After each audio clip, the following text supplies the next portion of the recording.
만물의 마지막이 가까웠으니 2015년 마지막이 가까웠습니다. 주님 앞에 나갈 날이 가까워졌고 주님이 오실 날도 좀 더 가까워졌습니다. 오늘 말씀을 준비하면서 우리 젊은이들이 생각하는 마지막이란 단어, 마지막 할 때에 가장 먼저 떠오르는 생각이 무엇이냐고 우리 좀 젊은이들에게 또 아는 분들에게 한번 여쭤봤습니다.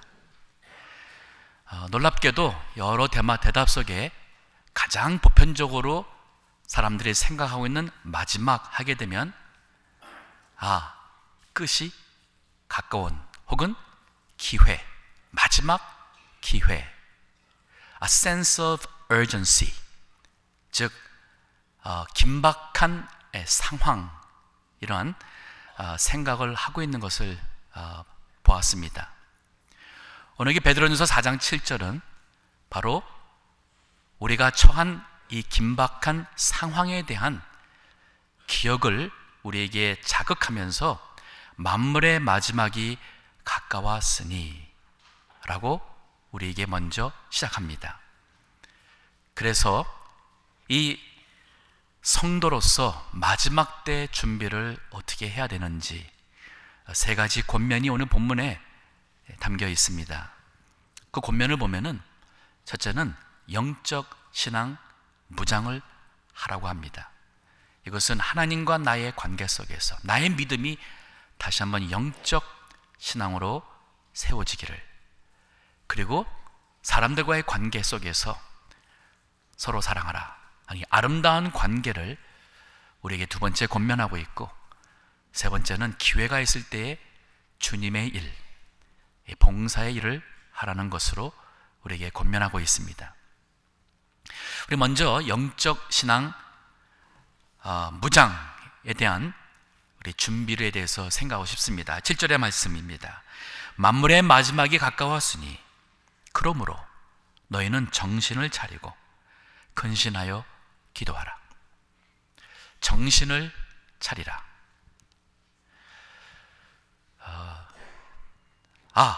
내가 지금 깜빡했구나. 정신 차리라. 내가 깜빡 졸았구나. 내가 알면서도 이러면 안 되는데 이러면 안 되겠구나. 정신을 차리라. 여기 정신 차리라는 원어의 말씀에는 자제, self control의 의미가 있습니다. 즉 육신적으로 살던, 육신을 따라가던 것에서 이래서는 안 되겠구나 하는 이 자제에서 돌이키는 정신을 차리라 하는 의미가 있다는 겁니다.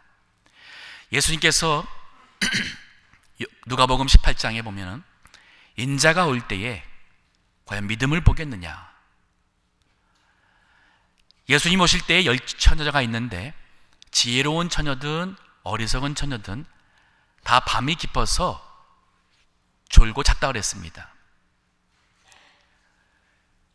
예수님께서 마태복음 24장에 보면은 말세에 대한 징조에 대해서 설명하시는데 거기에 보면은 마지막 때에는 불법이 성함으로 많은 사람의 사랑이 식으리라 하는 말씀을 하셨어요. 지금이 정신을 차려야 될 때가 아닌가. 지금 테러와의 전쟁으로 세계가 많이 복잡합니다. 그들은 이 이슬람 국가라는 불법 국가를 세우고 기독교 또 여러 종교와의 전쟁을 선포하고 있습니다. 세계가 급격하게 변화가 되고 또 지구 온난화, 글로벌 워밍을 통해서 가뭄과 또 우리는 가뭄을 겪는데 최근에 같은 경우 보니까 인도에서는 100년 만에 홍수가 나와서 너무 많은 사람들이 피해를 입고 죽는 일들이 생겼습니다. 예수님의 예언 중에도 나라와 민족과 민족이 또 나라와 나라가 거슬러 일어날 것이요 처처에 기근과 지진이 있을 것이라고 말씀했는데 우리가 정신을 차려야 될 때가 왔다고 성경은 우리에게 말하고 있습니다. 로마서 13장에 있는 말씀도 11절에서 14절의 말씀도 우리에게 이 말씀을 깨우치고 있습니다. 이것을 깨우치고 있습니다. 읽어주시기 바랍니다. 또한 너희가 이 시기를 알거니와 자다가 깰 때가 벌써 되었으니 이는 이제 우리의 구원이 처음 믿을 때보다 가까웠음이니라. 밤이 깊고 낮이 가까웠으니 그러므로 우리가 어둠의 일을 벗고 빛의 갑옷을 입자. 낮에와 같이 단정히 행하고 방탕과 술 취하지 말며 음란과 호색하지 말며 쟁투와 시기하지 말고 오직 주 예수 그리스도 옷 입고 정욕을 위하여 육신의 일을 도모하지 말라. 자다가 깰 때가 되었다. 영적인 잠, 신앙의 잠을 자다가 이젠 깰 때가 되었다. 어둠의 일을 벗고 빛의 갑옷을 입자. 낮에와 같이 이젠 단정히 행하고 방탕과 술 취하지 말며 음란과 호색하지 말며 쟁투와 시기하지 말고 오직 주 예수 그리스도로 옷 입고 정욕을 위하여 육신의 일을 도모하지 말자. 정신을 차려야 될 때가 되었습니다.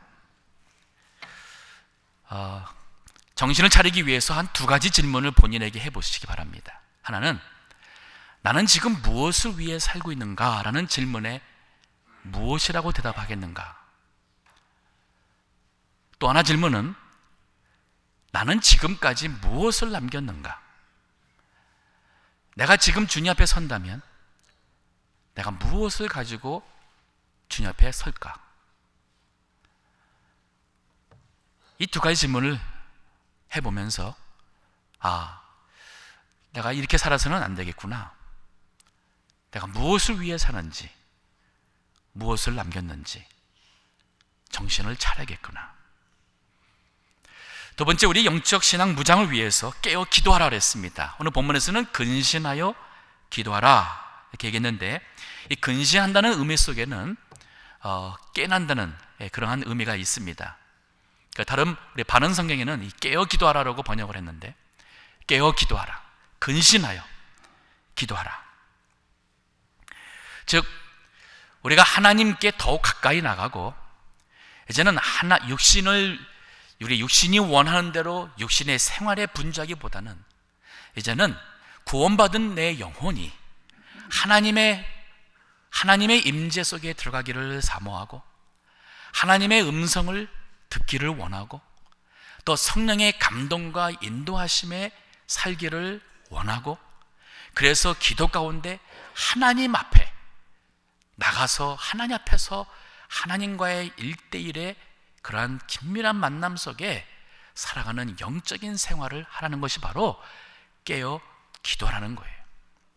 정신을 차리고 우리가 졸지 말고 이제는 영이 깨어서, 육신이 깨어서 기도하라는 거예요. 기도 생활 많이 하시기 바랍니다. 매일같이 아무리 못해도 30분 이상 기도하셔야 돼요. 1시간 하는 것이 가장 권면하기 좋은 시간이지만 아무리 못해도 30분 이상 기도하세요. 지금까지 안 하셨다면 혹은 중단했다면 기도하시기 바랍니다. 기도를 해야지만 하나님과의 만남 속에서 하나님의 은혜를 갖고 하나님의 뜻을 깨닫고 하나님의 도우시는 위로와 힘을 얻고 살 수 있습니다.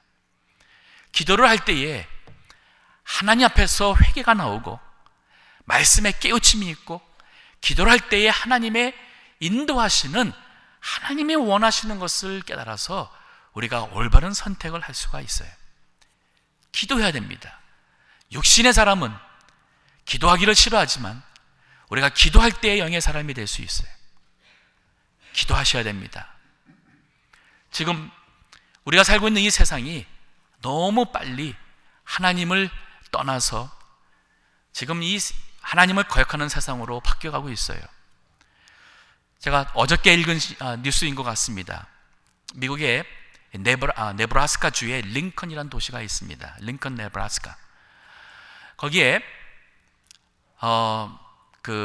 이 시티홀에서부터 여러 정부 기관과 관공서가 있고 매년 거기에 크리스마스 추리와 또 예수님의 탄생을 표현하는 그러한 여러 이러한 그런 그 네이티빌이라고 하죠. 그러한 마국간에서부터 이러한 그 장식을 하고 했었는데, 올해는 그것이 12월 12일까지만 가능하고 19일에서부터 12월 26일까지는 그것을 다 철거해야 되는 입장이 되었습니다. 그 이유는 거기에 있는 이 무신론자들, 또 기독교를 반대하는 사람들이 이미 몇 달 전에 그 관광업소마다 매년 그것을 설치했던 그곳에 장소를 다 예약을 해버렸어요. 그리고는 19일서부터 26일 동안은 사용을 못하도록, 그리고 바로 크리스마스 추리가 서 있는 곳에 리즌 추리라고, 즉 이성의 나무라는 상징적인 나무를 세우고 크리스마스를 대신하겠다, 미국에서 성탄절을 몰아내겠다고 그들이 선포했어요. 우리가 살고 있는 미국이 영적 싸움 가운데 있습니다. 우리가 먹는 일에 바쁘고, 세상에서 성공하는 데 바쁘고, 내 육신의 건강 지키기에 바쁘고, 세상에서 즐기는 데 바쁘기에는 이제는 만물의 마지막이 가까웠으니 정신을 차리고 이제는 근신하여 깨어 기도해야 될 때가 되었어요. 하나님께 부르짖고 하나님께 바로 서기를, 영적으로 다시 한번 회복이 되고 영적으로 하나님께 나가는 신령한 성도가 되어서 어두운 세상에 빛이 될 수 있는 성도가 되기를 기도해야 될 때가 되었다는 말입니다. 우리 예수님께서 마지막 때에 징조에 대한 얘기를 하시면서 주신 권면의 말씀이 누가복음에 있는데 21장 34절에서 36절의 말씀 읽어주시기 바랍니다.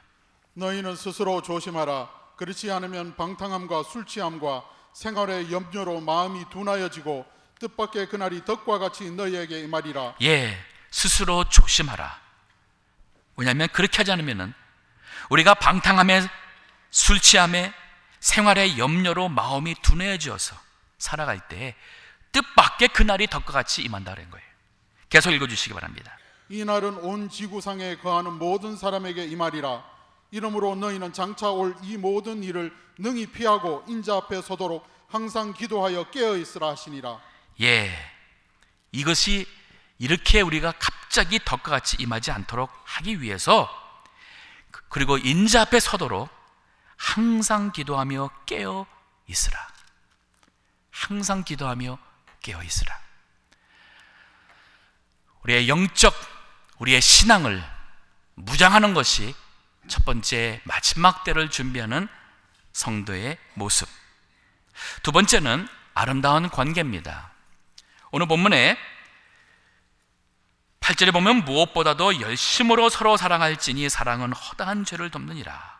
서로 대접하기를 원망 없이 하고, 서로 사랑하라 그러고 서로 대접하라고 합니다. 이것은 관계, 아름다운 신앙의 관계를 세워가고 회복하라는 얘기예요.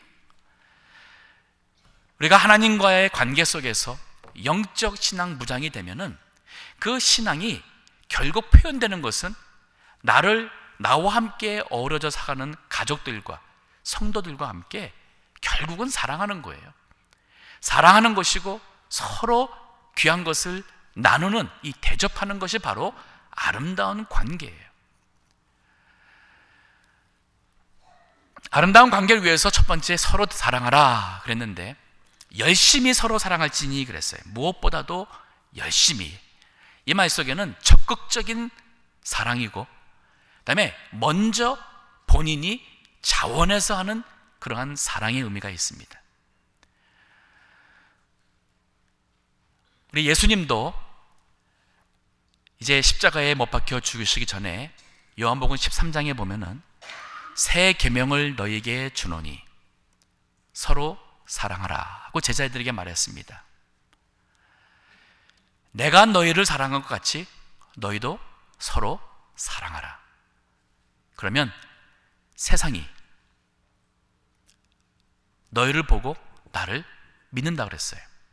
예수님을 알게 된다 그랬습니다. 서로 사랑하라. 주님이 주신 새 계명이라고 그랬습니다. 이거는 권면이 아니에요.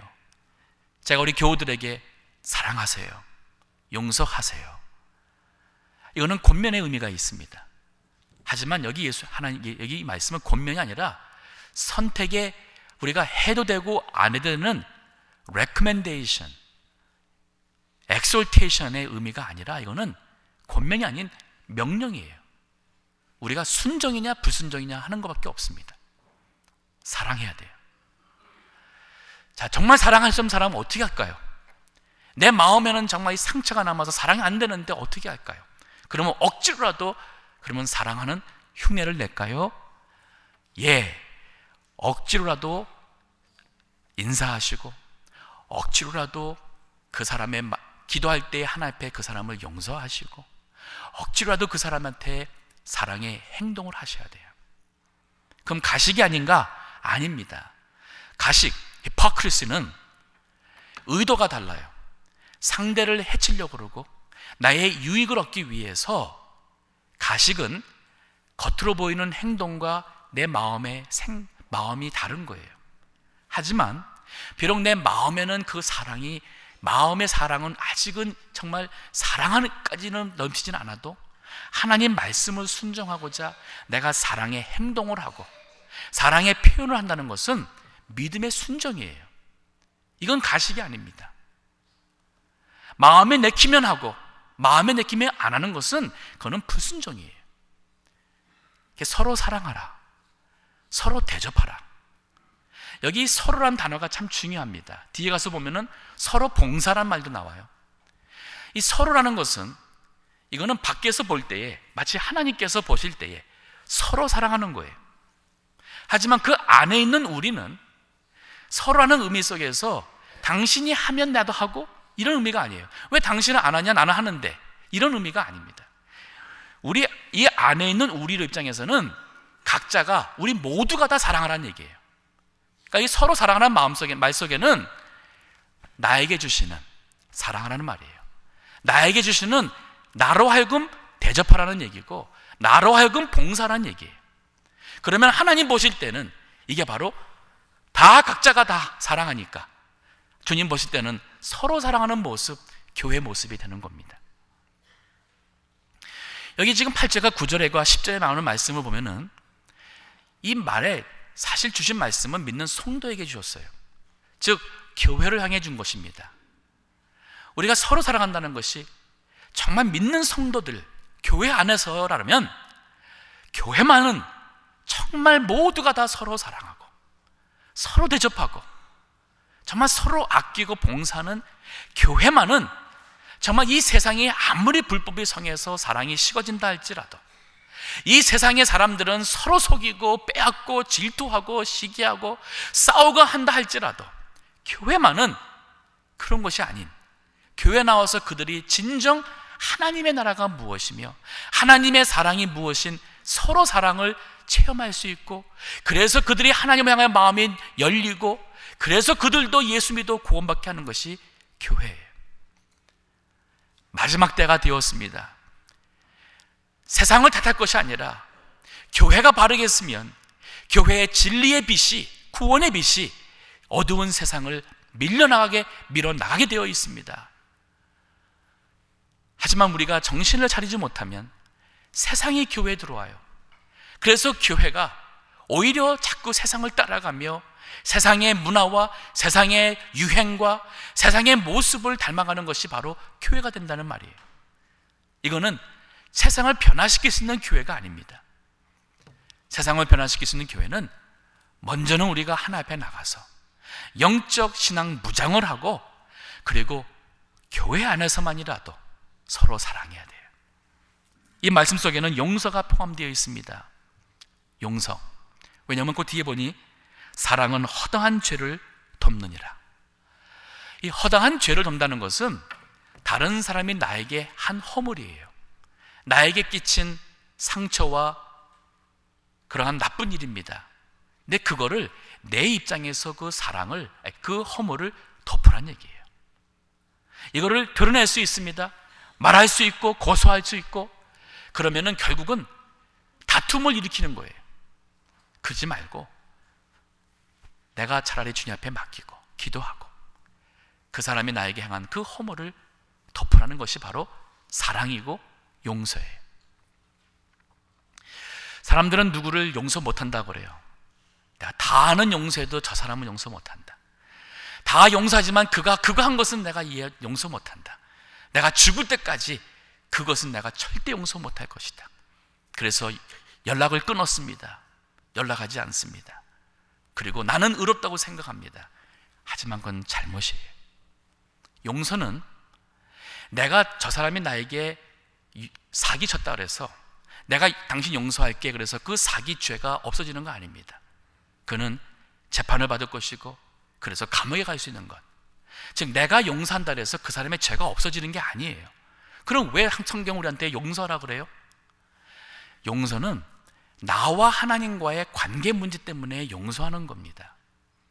내 마음에 용서함이 없고 미움이 있고 분노가 있고 그 사람을 향한 증오심이 있으면 아무리 우리가 교회 나와서 찬송하고 기도하고 믿음 생활을 오래 해도 하나님과 나와의 영적인 관계가 막히게 되는 거예요. 그래서 원수 갚는 것이 내게 있으니 내가 갚으리라 하신 하나님의 말씀대로 하나님께 맡기는 게 용서예요. 그리고 서로 대접하라.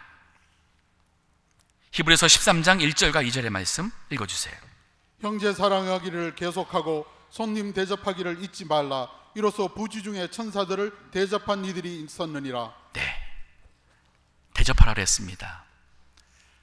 사람을 분간하지 않고 늘 섬기길 좋아하고 대접하길 좋아하면 부지 중에 천사를 영접하는 그러한 놀라운 은혜와 복을 누릴 수 있다 그랬어요. 그 다음에 우리 여기 10절에서 보면은 마지막 우리 성도의 마지막 때 준비 세 번째 권면인데 주의 일을 하라는 것이에요. 10절입니다. 각각 은사를 받은 대로 하나님의 각양 은혜를 맡은 선한 청지기 같이 서로 봉사하라. 만일 누가 말하려면 하나님의 말씀을 하는 것 같이 하고, 이게 하나님의 말씀이라는 것은, 그러니까 말한다는 것은 우리가 일상 대화의 말이라는 그 단어가 아니라 요거는 하나님의 말씀을 가지고 얘기하는, 우리가 설교 때나 말씀 공부를 할 때나 한때에 그런 그 쓰는 그런 좀 그 단어인데, 즉 우리가 교회에서 말할 때 특히 하나님 말씀을 가지고 할 때는 하나님의 말씀을 하는 것 같이 하고, 누가 봉사하려면 하나님의 공급하시는 힘으로 하는 것 같이 하라. 이는 범사에 예수 그리스도로 말미암아 하나님의 영광을 받으시게 하려 함이니 그에게 영광과 권능이 세세에 무궁토록 있느니라. 아멘. 주님의 일을 하라고 했습니다. 서로 주님의 일 하는 방법은 서로 봉사하는 거예요. 서로 봉사하는 거예요. 즉 각자가 모두가 다 작은 것만이라도 하나씩 봉사하는 거예요. 우리 봉사할 때의 자세는, 교회에서 우리 봉사는 믿음으로 하는 것이고 다 주님이 주신 은사로 하는 거니까, 또 각장 받은 그 은혜를 따라서 하는 것이니까 우리가 이게 믿음으로 하는 거예요. 그래서 우리가 항상 우리 사람들에게 무엇을 구하거나 받기를 생각하기보다 다 믿음으로 주께 당연히 하는 것처럼 하는 이런 봉사를 해야 됩니다. 누가복음 17장 10절의 말씀 읽어주세요. 이와 같이 너희도 명령받은 것을 다 행한 후에 이르기를 우리는 무익한 종이라 우리가 하여야 할 일을 한 것뿐이라 할지니라. 우리는 무익한 종이라 우리가 해야 될 할 일을 한 것뿐이라. 여기도 10절에서 하나님의 각양 은혜를 맡은 선한 청지기 같이 서로 봉사하라. 청지기란 단어는 큰 부자가 있습니다. 그 부자가 집안의 모든 일을 관리할 수 있는 사람을 고용했어요. 그 사람이 청지기예요. 그 사람은 그 집에 살면서 그 집안에 있는 모든 것을 관리하고 활용하고 지키고 또 주인이 시키는 대로 하는 것이 바로 청지기예요. 그러면 우리 인생 자체가 바로 하나님의 청지기의 삶이란 말이에요. 내 건강도, 심지어 내 명의로 돼 있는 집도 사업체도 내 것이 아니에요. 세상의 법에서는 내 것으로 인정해 주지만은, 그러나 우리가 믿음에서 하나님 앞에 설 때는 그것도 주님의 것이에요. 때문에 내 돈, 내 건강, 내 시간, 내 재능, 모든 것을 나를 위해 살면은 그는 악한 정직이, 선한 정직이는 이 모든 것을 주님이 나에게 맡겨주셨으니 이걸 가지고 하나님의 영광을 위해서 살아갈 때에, 하나님의 일을 하고 하나님이 원하시는 대로 할 때, 그것이 바로 선한 청직입니다. 그렇게 서로 봉사하라는 것이에요. 그리고 다 하나님의 영광을 위해서 하라. 우리 고린도전서 10장 31절에 그런즉 먹든지 마시든지 무엇을 하든지 다 하나님의 영광을 위해서 하라. 먹고 마시는 것은 누구나 다 합니다. 매일같이 우리가 당연히 하는 그런 것까지도 하나님의 영광을 위해서 하라는 얘기면, 심지어 우리 학생들 공부하는 것도, 내가 아까 목사님 질문했는데 내가 지금 무엇을 하고 있는가, 무엇을 위해 살고 있는가 한다면 공부를 위해서 하는 거 아니잖아요. 그럼 무엇을 위해서 공부를 할 때에 이것이 내가 공부 잘해서 좋은 대학 가려고 한다면 그건 빵점이에요. 공부 잘해서 좋은 직장 얻어서 잘 살려고 한다면 빵점이에요. 신앙인에서는 공부 잘해서 하나님께 영광 돌릴 수 있는 사람이 되고자 하는 거예요. 공부 잘해서 내가 하나님께 영광 돌릴 수 있는 비즈니스 사업을 하든지 의사가 되든지 혹은 변호사, 정치인이 되든지 좀 이 세상에 나가서 이 나라를 하나님께 영광 돌릴 수 있는, 이 나라에서 하나님께 영광 돌리는 사람이 되고자 하는 것이, 그게 100점이에요. 우리 어른들도 마찬가지입니다. 하루하루 살아갈 때에 내가 하는 모든 것을 다 하나님의 영광을 위해서, 그래서 주님의 일을 하자는 겁니다. 교회에서 주의 일을 좀 해야 돼요. 이제 새해가 되는데 저는 우리 동부교회 성도님들이 작은 것 하나라도 교회에 봉사했으면 좋겠습니다. 정할 거 없다면 우리 노인분들 많이 들어오고 나가실 때 참 문지기로 문 앞에 서서, 문지기 노인분들 들어오시면은 이렇게 문 열어주고 들어오실 때 불편하지 않도록 하는 것, 이 작은 거 하나라도, 정말 주변에 쓰레기 하나라도 10분 내가 돌아다니면서 10분이라도 내가 쓰레기를 치워보겠다, 정말 작은 거 하나라도 했으면 좋겠어요. 그러면 우리 교육자들이, 교육자들이 꼭 안 해도 성도들이 할 수 있는 것들이, 교인들이 할 수 있는 것들이 있어요. 그러면 교인들이 그걸 해준다면 교육자들은 그 시간에 교육자들이 해야 될 일을 할 수 있습니다. 우리 교우들을 돌보고 신방하고 전도하고 또 교회의 일을 할 수 있습니다. 그런데 그렇지 않다면 우리 교육자들이 너무 많은 일의 시간을 빼앗겨요. 그 중에 하나가 제가 볼 때는 차량 봉사인 것 같아요. 운전하시는 분들은 다 차량 봉사인 줄 알아요. 근데 교육자들이 차량 봉사하느라고 너무 바빠요. 우리 운전하시는 분들은 새해는 좀 차량 봉사자들이 많이 나왔으면 좋겠어요. 생각을 바꾸면 돼요. 참 인생 마지막 이 참 천국과 더 가까워진 우리 아버님, 어머님들 예배 나오기를 얼마나 사모하시는데, 그 나올 수 있도록 다리가 되어주는 이 차량 봉사 생각해 보세요. 이게 주님의 일이에요. 한 400년 전에 태어난 브라더 로렌스라는 사람이 있습니다. 이 로렌스 형제라고 또 이렇게 하는데,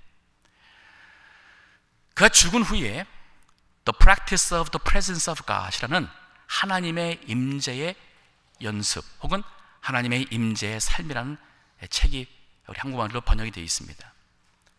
그는 너무 가난하게 태어나서 먹고 살기 위해서 군대에 갔다가 예수님 믿게 된 사람이고, 군대에 나와서 부상 입고 나와서는 살 일이 하지 않다 보니까 수도사에 가서 자기의 영성과, 그래서 거기서 뭔가를 주님을 위해서 섬기고자 수도사에 들어가서 평생 거기서 생을 마친 사람이에요.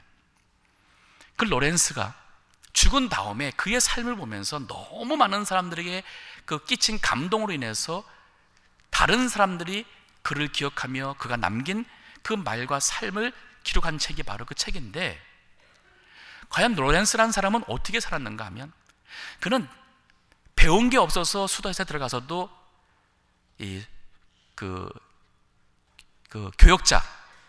교육자가 되지 못했고, 지금 말한다면은 공부를 너무 많이 해서 신학교를 못 가서 목회자가 못 된 거예요.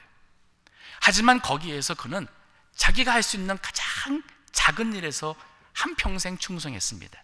부엌일이었어요. 그리고 사람들의 신발 고쳐주는 일이었어요. 가장 더러운 신발 고쳐주는 것과, 지금의 신발이 아니죠.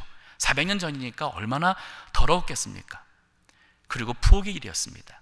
하지만 그는 그 일을 할 때에 마치 하나님 앞에서 하나님의 일을 하는 것 같은 그러한 기쁨과 감사의 마음으로 그 일을 한 거예요. 우리 주일날 식사를 위해서 봉사하는 거 참 힘든 줄 압니다. 우리 교회 봉사하신 분들은 교회 일할 때 많이 힘든 거 알아요. 하지만 이것을 주님 앞에서 주님이 주시는 그 공급하시는 힘으로 하시고, 주님의 영광을 위해서 하시고, 주님이 기뻐하시는 일 위해 한다고 생각해 보세요. 이게 다 주님의 일이에요. 하나님 앞에 설 때에 우리가 하나님 앞에 가져갈 수 있는 것은 바로 주님의 이름으로 하는 일만 남습니다.